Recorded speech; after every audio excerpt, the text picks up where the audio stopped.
Preserve patience. Little Marco, Lying Ted. We all know who they are, opponents of Donald Trump. Donald Trump likes to give his opponents demeaning nicknames. Here's one he tried out today.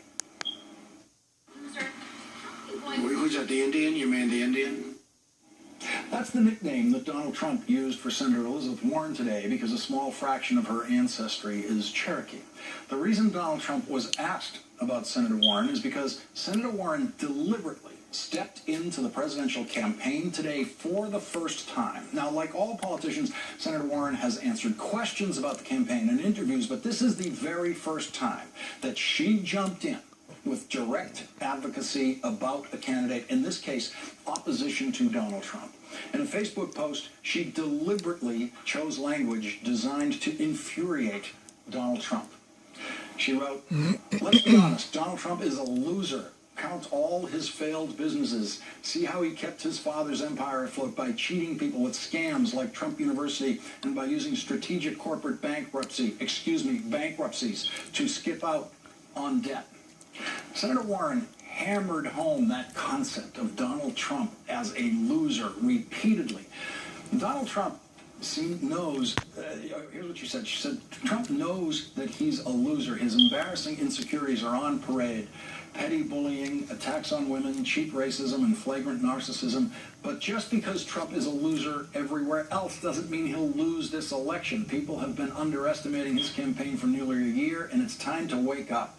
Donald Trump stands ready to tear apart an America that was built on values like decency, community, and concern for our neighbors. The way I see it, it's our job to make sure he ends this campaign every bit the loser that he started it.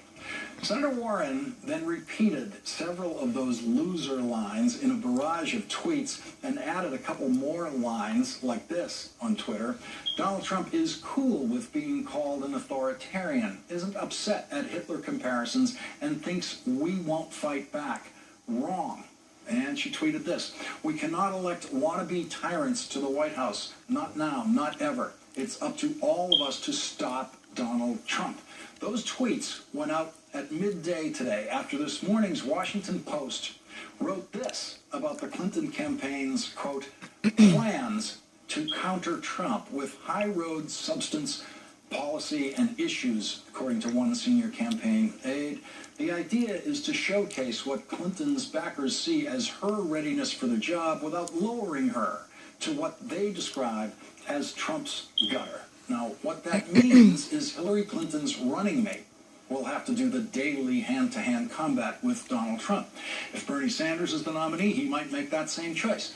Today, in what might be an online audition for the VP slot, Elizabeth Warren showed she knows exactly how to go after Donald Trump and push the theme that he is a loser, a word that he loves to use himself but can't stand hearing used against him. Mention his business failures, their scams like Trump University, as she called it, or the corporate bankruptcies that she referred to, and remind people that Trump's values are not shared by most Americans. Senator Warren tweeted some of the key lines of her Facebook posts directly at Donald Trump, knowing that the man lives on Twitter and he would see them and it would drive him nuts. And the proof that it worked, the proof that it got under his skin, the proof that Elizabeth Warren hit Donald Trump hard, he gave her a nickname today. The Indian? You mean the Indian? It will take the news media a while to realize that using an element of a person's ancestry as an epithet against them is indecent, no matter what it is. If Trump had said, "You mean the Jew?" or "You mean the Muslim?" the media would probably have understood what was wrong right away. Elizabeth Warren needs no national introduction as a vice presidential candidate. People already line up to see her wherever she goes in the country. There is no one on the potential VP list for Democrats who has more star power than Elizabeth Warren or more brain power. She would crush whoever Donald Trump sent into a vice presidential debate with her. And anyone who thinks that the Democrats can't have two women on the presidential ticket is thinking in distant 20th century terms.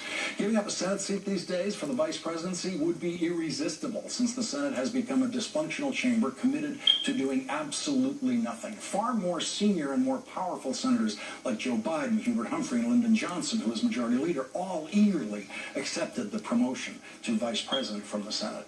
If Elizabeth Warren didn't want to be on the short list for the Democratic nomination for vice president, then she could have quietly gone about the depressing business of getting absolutely nothing done in the U.S. Senate today and not bothered with a full-on attack against Donald Trump. Donald Trump will not come up with a nickname that will stick to Elizabeth Warren, but it looks like she is determined to make the label loser stick to Donald Trump.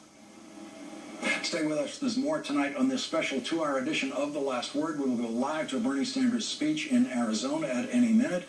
Our second hour starts right now.